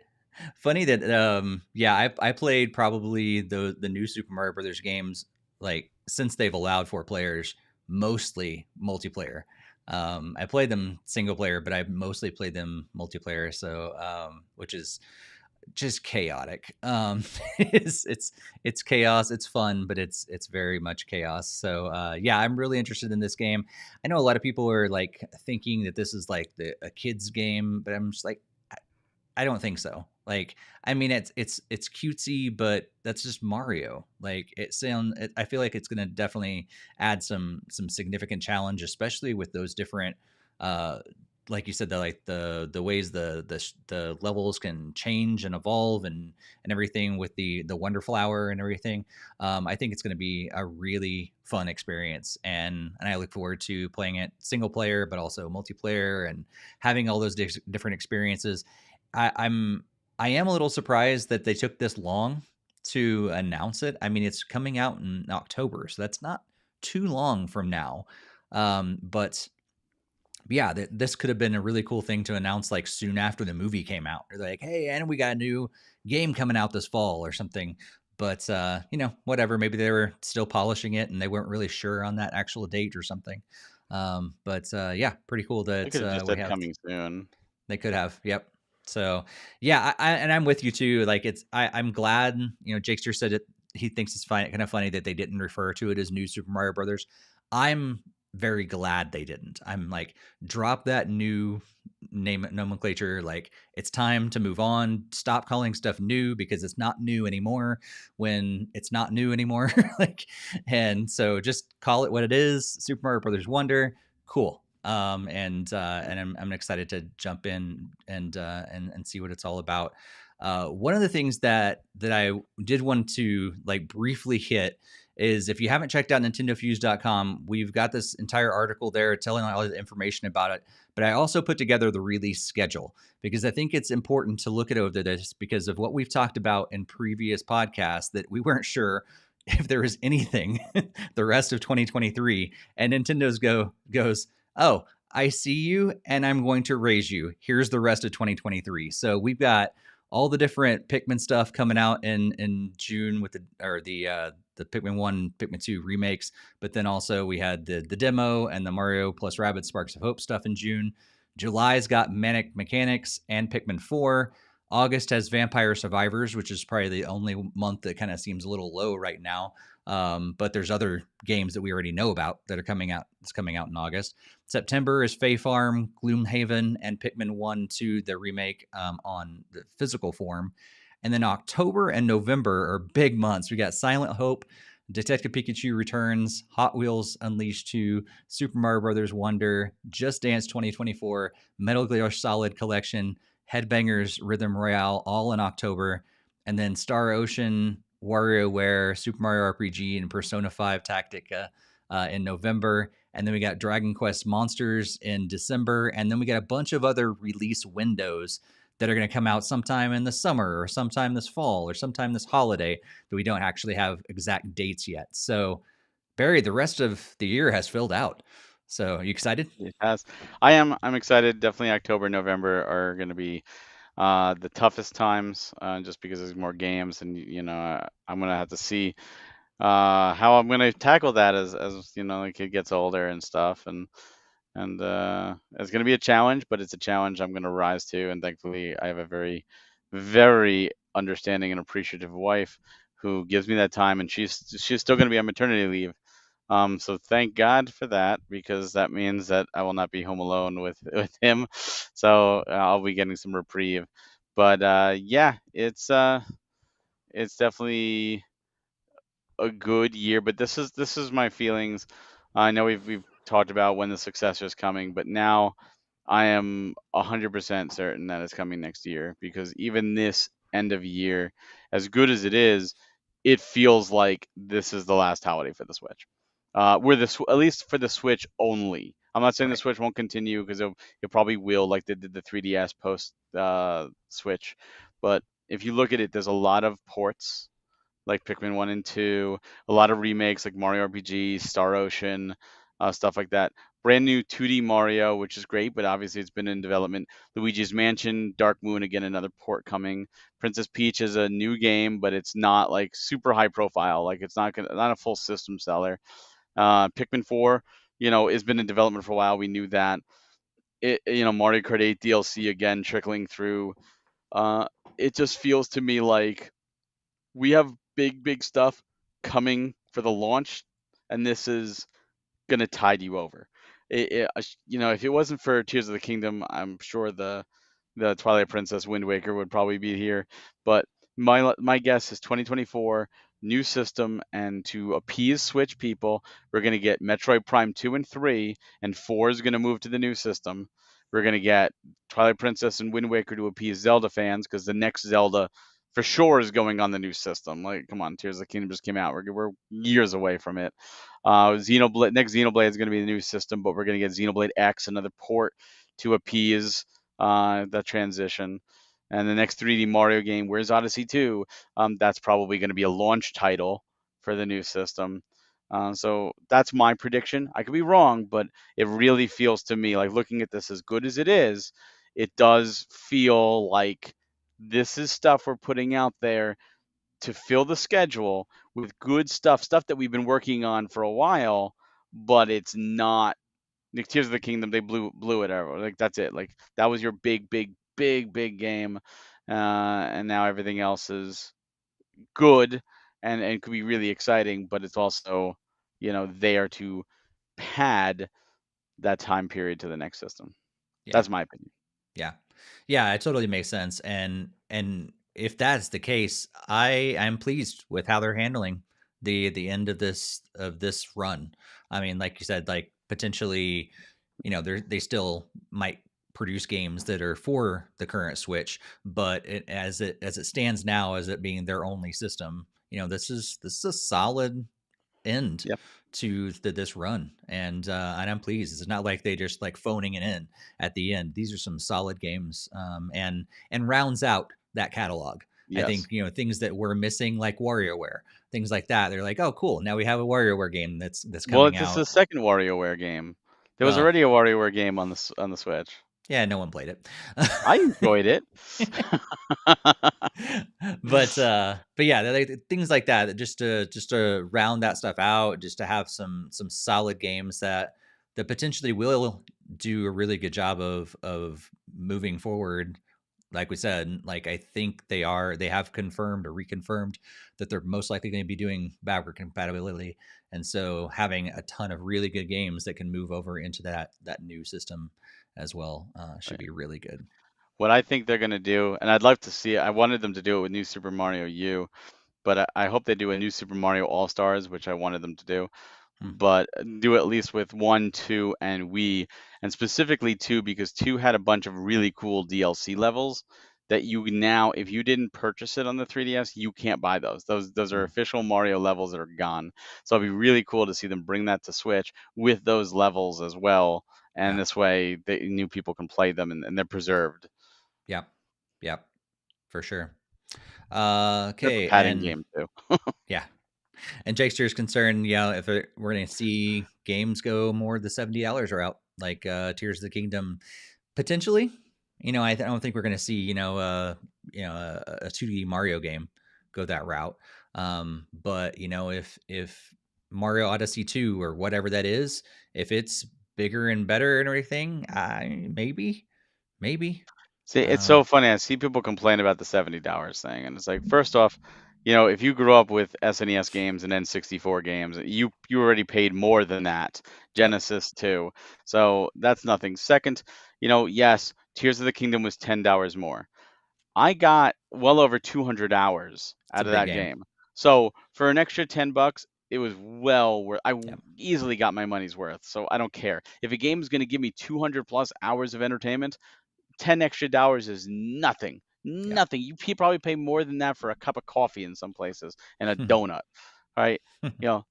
That $10 doesn't even get you a McDonald's value meal at this point because everything's going crazy. So like that's eat if it's concerning you, take your lunch money for one lunch and have like a two pieces of toast. And that now you've got your extra $10 for a new game. Like it's only going to be select games, and they're going to be the big titles. Yeah, the big ones for sure. Yep. Well, we have two other showcases we want to talk about. We won't spend as much time talking about them as we did the Nintendo Direct, but we did want to make sure we run through the announcements and at least give some highlights and just general thoughts about the games that were announced at these two different ones. So, Barry, you want to talk about the first one?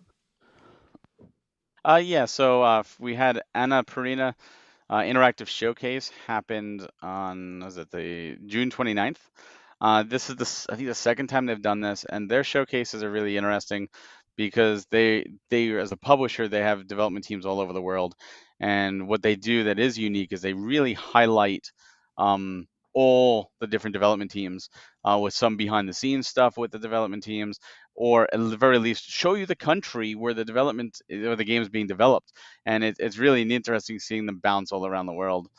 So we got a bunch of games announced.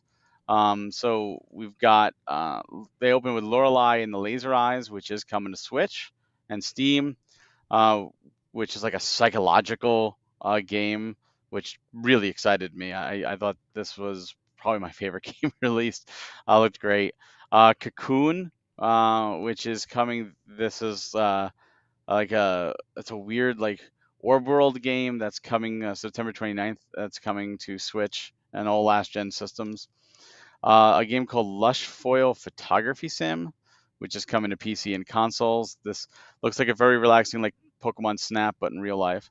An interesting game from the developer of Katamari called To a T, where you're a boy and you're stuck in a T shaped, which has got to be meta for the T pose, because if you don't know what the T pose is, in game development, characters that are not in focus that are load in a T pose, and then when they go in focus, they go to a more normal pose.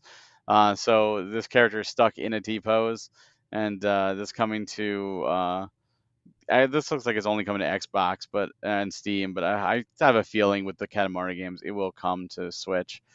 A game called Flock, where it looks like you're flying on a bird, the back of a bird, and you get different like sky fish to join your flock, and you fly around, and it has like online stuff. This is Xbox and PlayStation and Steam, so again, hopefully it comes to Switch. A game called Ghost Bike, where you're riding around with like a skull. I don't know if you are the bike or you're the rider. That's coming to Xbox and PlayStation. Again, another one that hopefully will come to Switch. A game called Bounty Star. This is early in development, and it's showing Xbox and PlayStation. But again, we've seen so many switch over to Switch, or because it's early in development, it might go to the Switch successor. It's like a apocalyptic desert. It's third-person action where you get a mech, but it's also like a simulation, story simulation. They showed off a game an update we've seen before called Thirsty Suitors, which the first trailer kind of was weird on me, but I think this one really sold it. Like it looks really interesting. This is coming to Switch as well as all platforms. Uh, and a couple other things they did show off as a game called Storyteller. Storyteller looked really interesting. This is from Netflix. I don't know how this is going to work on Netflix, but it looks like you get to create different stories and like, boy loves girl, happy ending, or suddenly create like put the devil in there for the boy, and the boy kills girl, and now it's like all crazy things. So it's weird seeing Netflix there. So I'm interested to see what they do. Um, Stray was announced coming to Xbox. I was hoping it was coming to Switch, but that means there's a chance it's still coming, that they're still working on it. Stray should come to Switch. They announced a Blade Runner 2033 Labyrinth game. It's Annapurna's first in-house game, so it's interesting that they get to work with that IP, and I think that's coming to Switch. And a game from Glass Revolver called We Kill Monsters. That again, most likely he's coming to Switch. This looks like his take on Monster Hunter, and I love his story because he talked like it was so personal, talking about how he was doing it 2D, he wanted to do it to 3D, and he wasn't sure how he was going to do it, and then to convince him, he deleted the entire 2D game that he worked on, so he had to start over. Like, talk about dedication, like. That's insane. So I love like the behind the scenes stuff whenever we get to know what these developers are working on. And another new game from Morrow Games, which is going to take place in the future, that could actually happen, but we don't know much about it yet. And I think I guess how you say it, like I'm turning into Steve, which is like it's like a hand penciled horror game that is on Switch, or it's coming to Switch, as well as PlayStation and Xbox. And I think that was all they showed off. But a lot of games, a lot of stuff for Switch, a lot of stuff that aren't Switch yet, but Annapurna has absolutely supported the Switch, so it wouldn't surprise me if these games go over there. But Steve, what did you think of this presentation and the games shown off? Yeah, I like their overall presentation, like how they even displayed it on the map going around and just showing this worldwide perspective. But other than that, I was kind of also bored, because there wasn't as much personality other than the couple developers that they had coming on talking, which was awesome when that happened. But sometimes they didn't really tell much about the game, which is fine, if they haven't come along as much. But it was cool to get that. But beyond that, it was it was quiet and just moving on to the next one and that sort of thing. But I have mixed emotions about the overall presentation. But just running through real quick, Blade Runner looks cool, but don't know much about it right now.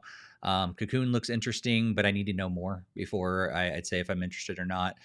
Stray, I might eventually get this now that it's on Xbox, because I barely play my PlayStation. So, but I'm with you. The game needs to come over to Switch. Thirsty Suitors, nope, definitely not my thing. I actually thought the exact opposite of you. It was like, oh, this just really reconfirms this is not my game.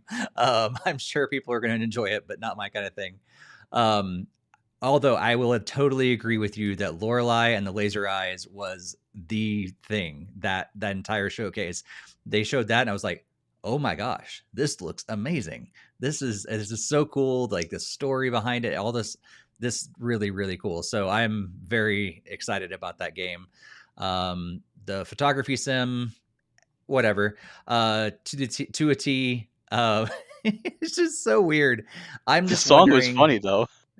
That was funny. And I'm just wondering, how in the world did he get his clothes on? That's what I want to know.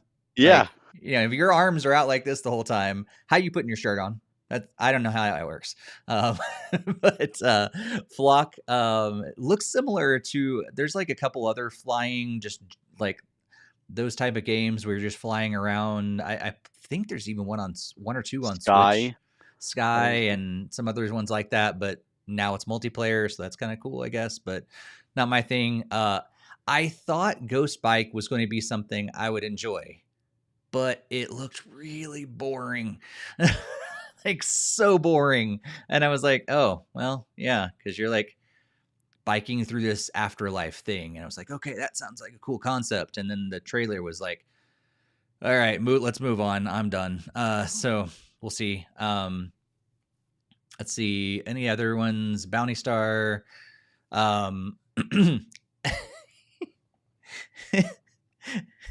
Why do so many games have to include farming mechanics nowadays? Even a mech game is including a farming mechanic. Come on. And then Storyteller, I don't have Netflix, so that but sure, it looked cool and everything. And then the other couple games that they shut off that were from the two developers. We don't really know much about the Mura Me Too games at all. It's just like barely showed anything at I all. love their story though. Like The it story is was so cool, cute. yeah, but I don't know much about the game itself though. But We Kill Monsters, man, that's a crazy story, and the fact that he just deleted it all. But my gosh, that 3D Monster Hunter style game looks amazing, and the Yeah. fact that he's doing it by himself, oh my gosh, like yeah, it looks almost just as good as like Capcom could do, and so that's pretty cool. So, Yeah, any other I thoughts agree that with you can you. share? Yeah, Laura, I'm still like that Lorelei. That game came out of nowhere to me, and like it looks like something I would. I don't even know what the gameplay is like, but just like the story based, like that is like psychological, really freaky, cool. I love games like that. Games that Hmm. like Eternal Darkness or Yeah. things like that type of vibe, and that one really captured me. I thought, I didn't find the thing boring because I did like the breakups where we did know about the developers, and it to me it shows like Perna really cares about the actual Mm. developers and wants to give them time to shine. And a lot of that stuff, doing directs myself, a lot of that is probably reached out to the developers and said, put together something, and that's what was submitted to them, so they put it out there. So they may have wanted more, and it's like, well, this is what we have. But I love that they're still showing like these things are in development and we're working on it. And obviously, small teams like one or two people, you have to give more time to. So I'm interested to see where they go with it. But there's a lot of that stuff that is either coming to Switch, which is great. I can't see why storytellers wouldn't go on Switch. That's up to Netflix, but I think Netflix should put that on. Uh, the hand drawn thing was really cool too. Like it wasn't a type of game I would play, but I love art style like that. Yeah. And they're really reaching out to different styles. So we'll see what goes to Switch and what doesn't. But for a sophomore direct, I thought they did a good job, and especially after the popularity, they've been around for a while, Annapurna, but I think Stray really gave them a lot of Mm. popularity because of the Game of the Year nominations and all that. Yeah. So I'm interested to see where they keep going with it. Yeah. Yeah, absolutely. Yeah, I think so many people are wanting Stray 2 already. Oh Like, hey, yeah. give them some time, people. Give them some time. And yeah, Thirsty Suitors kind of reminded me of Scott Pilgrim in a sense because you have to Hmm. deal with your exes, and that's kind of the vibe I was getting, where you either can fall back in love with them or fight them, and I'm like Scott Pilgrim vibes really. And That's I thought true. that's Yeah. such an interesting concept because Yeah. if you've been in multiple relationships, sometimes it's hard to move on. And sometimes you have to face your demons, and sometimes you need closure, and sometimes you can't get closure because your ex won't even talk to you. And But sometimes you want to fight them. and oh, actually, you know what? There's some exes I would absolutely like to fight. But I love the fact that that's even an option. Like, how crazy is that? Yeah. And even the psychological stuff of like going inside your head and like your parents are like a villain and like that pressure, based on a culture. You need to be like this. You need to do this. It's like hammered into you. I get it. My parents hammered things into me too, and it's like, wow, like from a psychological point of view, I love that. I think this game is a lot deeper. And I don't think if people look at it like, oh, this is just like a dating sim, they're missing the point. I don't think this is a dating sim. I think this is far grander than that. Yeah. Yeah, for sure. Too. Jaster says he wouldn't want to fight his ex. Uh, well, we also had an East Asia Soft showcase that gave us 13 minutes and 17 titles. So let's go through that list and discuss that one too, Barry. Sure. So East Asia Soft usually does like seasonal showcases. So this is for summer 2023. So all these games are coming out for the most part within July and August, with one game looks like going into September, which is the first game to launch with Mugen Soul Z. For those that don't know, Mugen Soul Z was a PS3 game. It was a sequel to Mugen Souls, which they did bring to the Switch. So it's great to see them bring the sequel. So it's again off of PS3. PS3 is notorious for porting and for backwards compatibility. So the fact that this game is rescued with all the original content, all the DLC, and it was a lot for those games, and brought to Switch, which is fantastic. So that's coming with a physical. Then they showed off Feeble Light, which is coming July 7th. Sea Horizon is coming to other platforms on July 12th, but it is available on the Switch right now, and that had a physical. Chaos Galaxy is coming July 13th. Sword and Fairy 2 is coming July 27th, and that also has a physical. Rainbow Skies, I'm really excited about this one. This was a Vita game and PS4 game, and again, it's bringing in the new JRPG coming over to Switch. Glad they're bringing this, and there is a sequel, so hopefully that one comes too. That's coming August. Uh, the Bridge Curse: Road to Salvation is coming August. The Red Exile Survival Horror is coming August as well. Another one I'm super excited about is Zhuan Yan Sword: Mist Beyond the Mountains. Is a Switch exclusive coming sometime this year.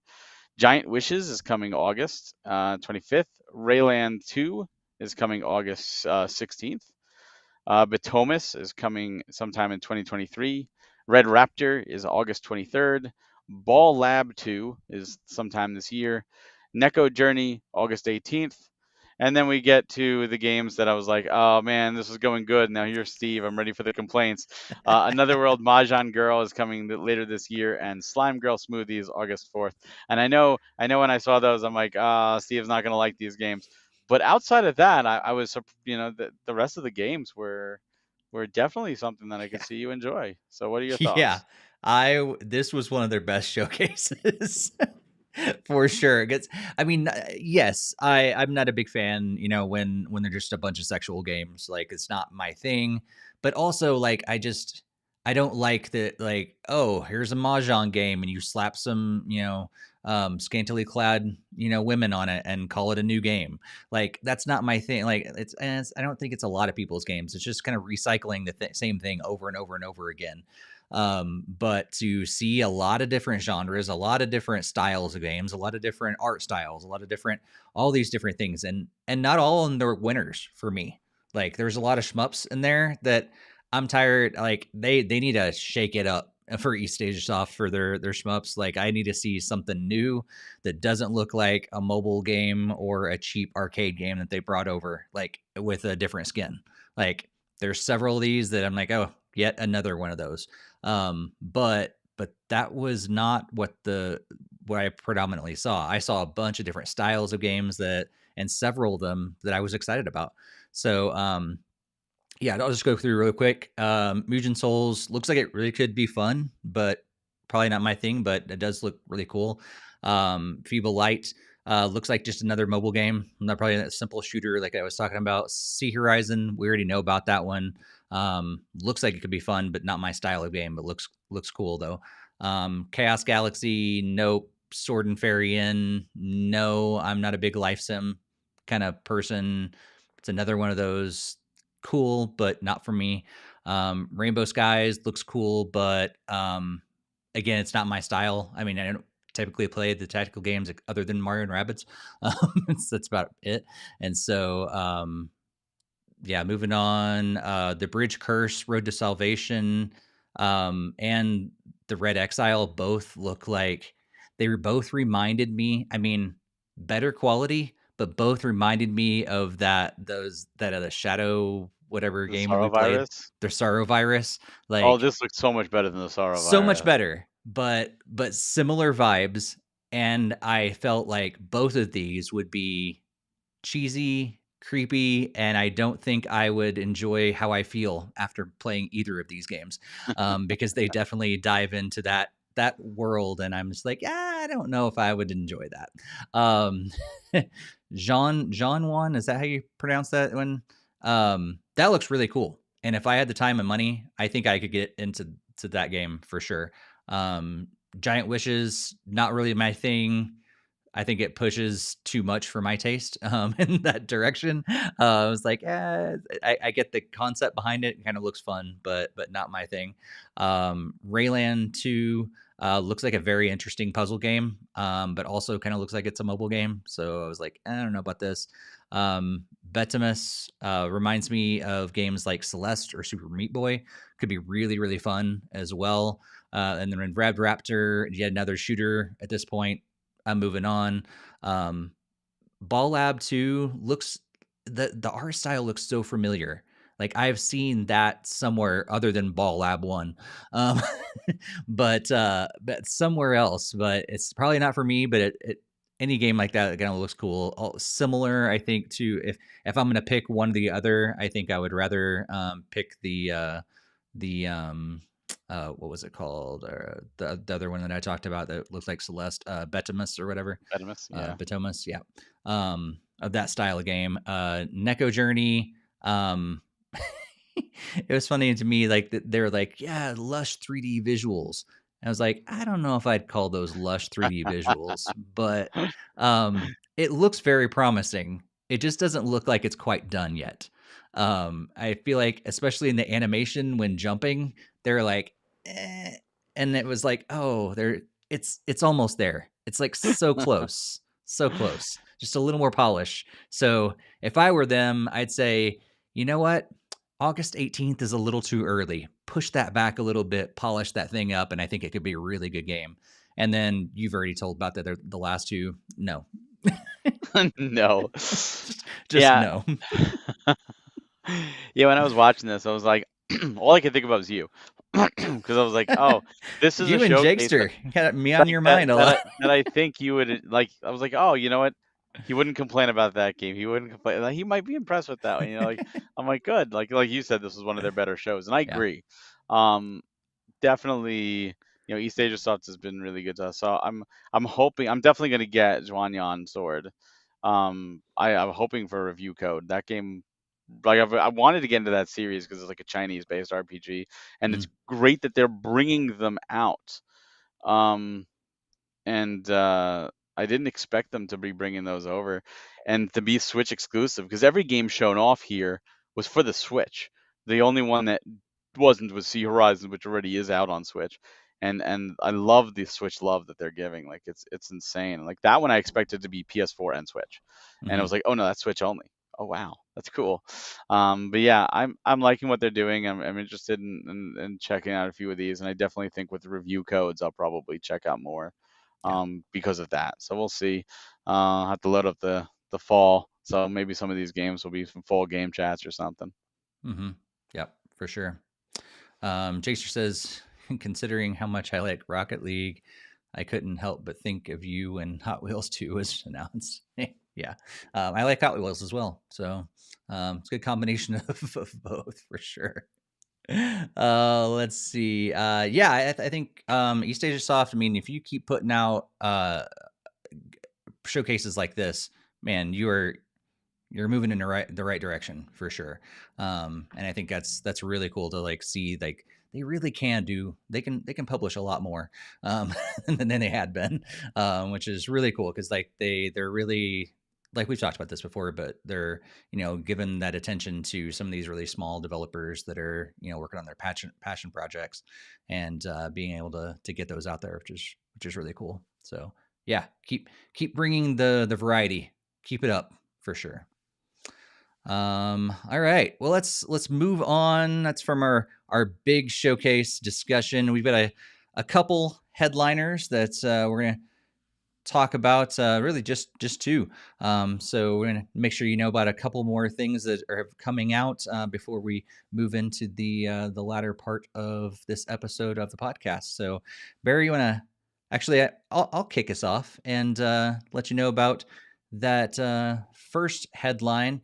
Is that if you are a Nintendo Switch Online Plus expansion pass owner, you now have 4 more Sega Genesis games that you can play on your Nintendo Switch, and that would be Crusader of Sinti, I think is how you pronounce that. I'm not really sure. Ghouls and Ghost, Landstalker, and The Revenge of Shinobi, all on the Nintendo Switch Plus expansion pass. If you have, or expansion pack, sorry, if you have that, you can now play those on the Sega Genesis app. And going from some really cool news like that to some really sad news, we've just had the season of showcases. Our last podcast, we talked about a bunch of showcases, and this one we did as well. And it seems like all excited for next year.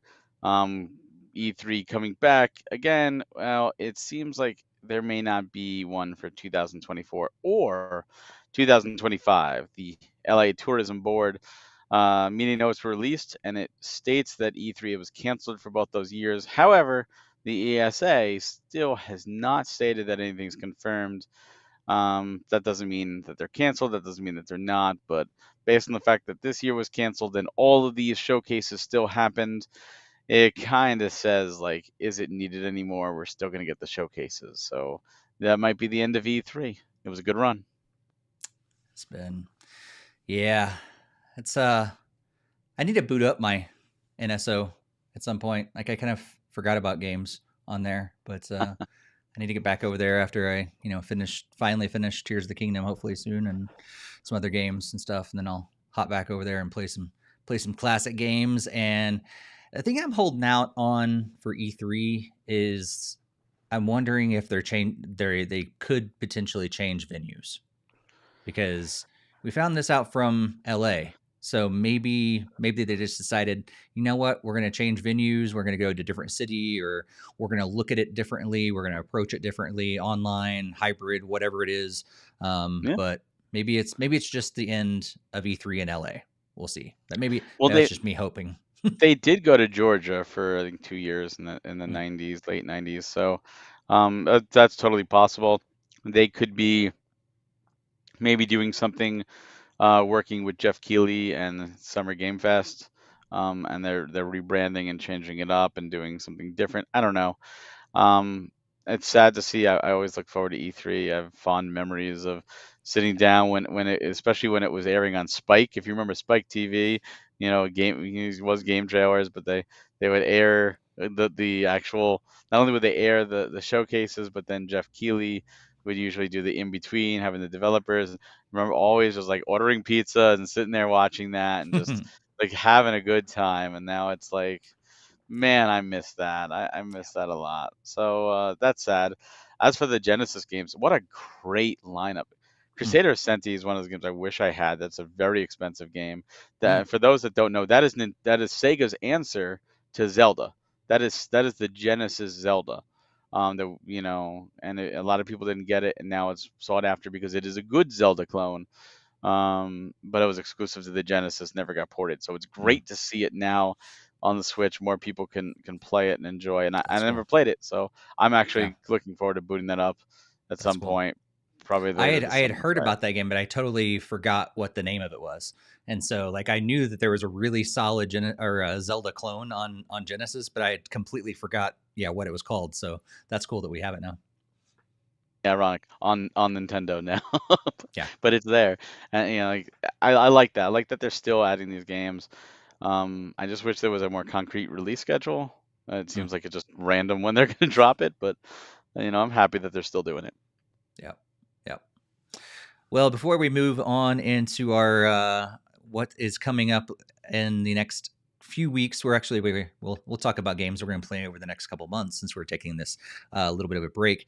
But if you have not followed us on social media, just another reminder, please do so. If you haven't subscribed on your favorite podcast app, just hit that subscribe button. Also here on YouTube, if you're watching this on YouTube, over on Twitch as well. And we'd love to have you subscribe. But also, if you know other Nintendo gamers, we just encourage you to share this with them as well. We love just continuing to grow this community and connect with more and more of you that are into Nintendo and just gaming in general. And so, if you haven't, subscribed and shared it with others, that'd be great. But also, jump over to our Discord Discord server. Just a great place to connect and talk about gaming and so much more over there. So that's going to be a great place for it to keep connecting with us in between episodes, especially when we go on hiatuses like this. We keep the conversation going. So even though we're not putting out new episodes of the podcast all the time, that's still a great place to connect with us and everybody else in our community. So make sure you check that out as well. Like I said, all those links are going to be in the show notes and the YouTube description as well. So looking at the next couple months, we got some games coming out. We've already discussed what Nintendo is putting out, but as we're scrolling them on the screen, courtesy of Metacritic's list, just a few that we want to make sure you know about, like Calculator Maker. My Calculator is coming out on July 6th. Yay! But also The Legend of Heroes Trails Into Reverie coming out on July 7th. Oxenfree 2 Lost Signals is on July 12th. Might and Magic Clash of Heroes Definitive Edition on July 20th. Pikmin 4 on July 21st. Radiant Tale on July 27th. Koa and the Five Pirates of Mara on July 27th. Double Dragon Gaiden Rise of the Dragons comes out on July 27th as well. Disney Illusion Island on July 28th. Dead Cells Return to Castlevania Edition on August 11th. Moving Out 2 on August 15th. Samba de Amigo Party Central on August 29th. So we've talked about a lot of different dates for games. Those are a few more. Barry, what you hoping to play over the next couple of months? I definitely see the one for you, and I'm surprised you didn't talk about it. It's absolutely the game for you, and you know what I'm talking about. Yeah, wow, and you know exactly what. See, what game am I talking about? No, we're gonna just skip over those games. No, yeah, it's Stuck with Naughty Housewives. That's the one that Steve needs to play. Let's make it happen. Get enough likes, and Steve needs to play that game.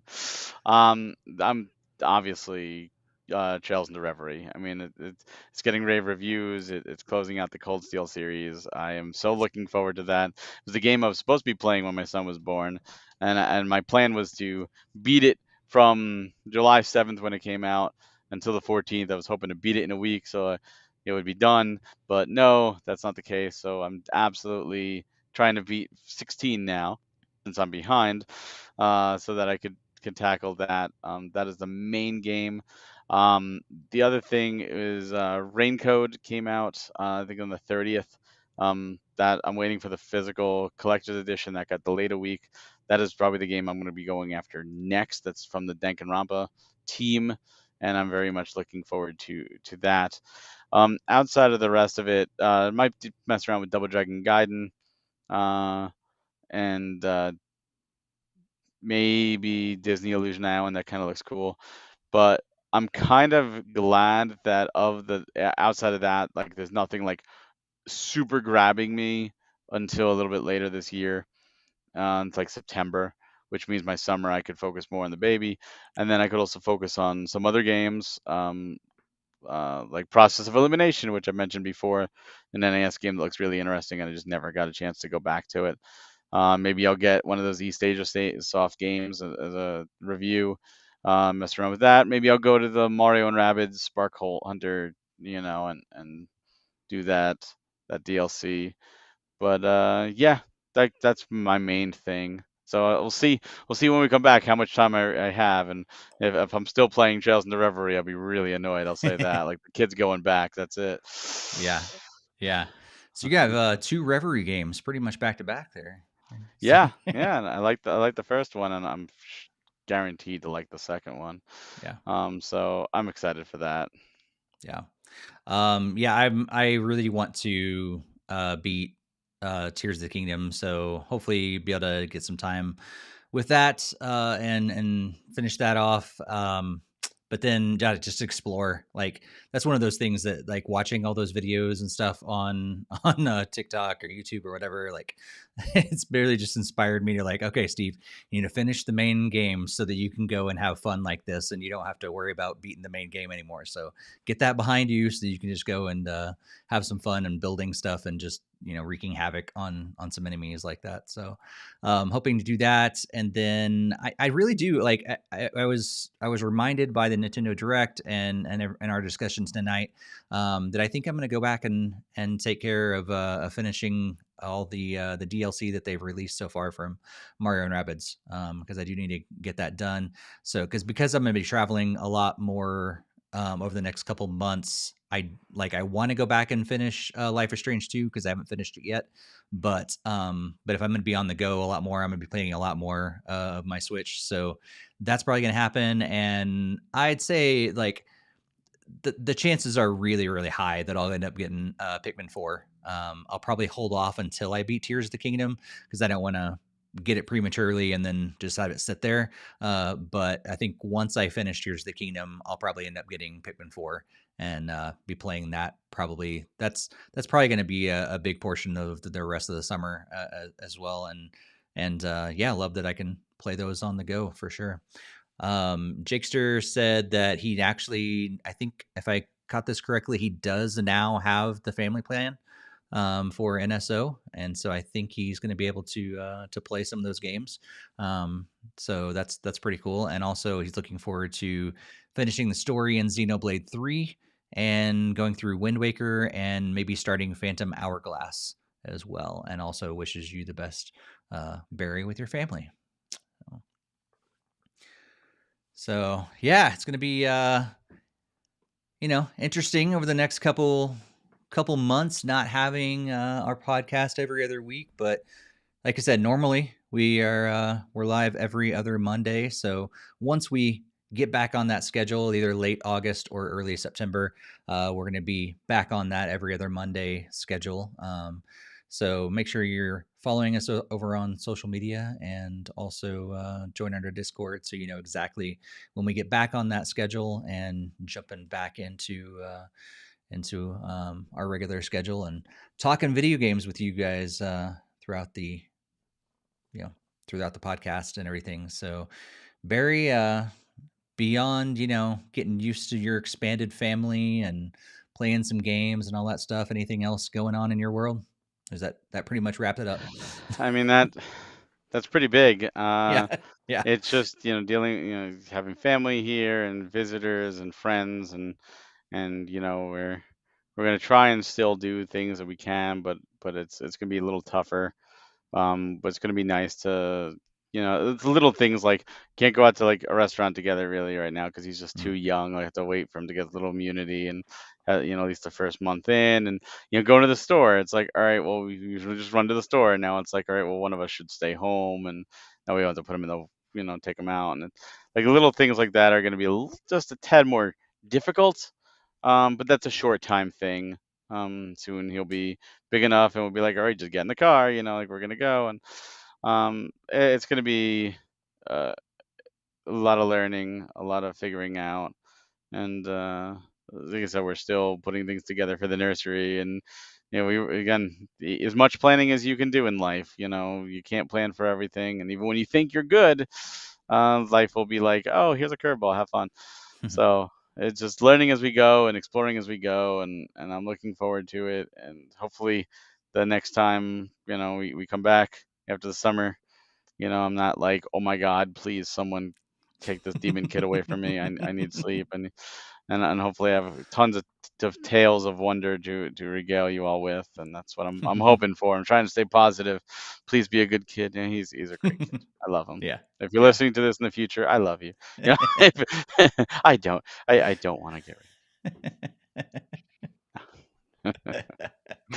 Oh, I As long as can't he lets wait me game. until we're gonna have we have the next generation of NintendoFuse people that are already getting ready to take over for us eventually. So your son, Greg's daughter, there's the new host when we get old and Steve, decrepit. your time. You gotta go. Come on, you gotta contribute. Yeah, we'll see. One of us, one of us, one of us. Oh man, it's gonna be a good summer. Hopefully you guys have a good time as well. And like we said, let us know how you guys are doing, either the comments here on YouTube or social media, Discord. We love to hear from you guys as well. But yeah, looking forward to like I've said before, I'm and gonna enjoy traveling. I'm one of those weird people that like airports and being on planes and all that stuff, which Barry does not, but I enjoy it enough for the two of us.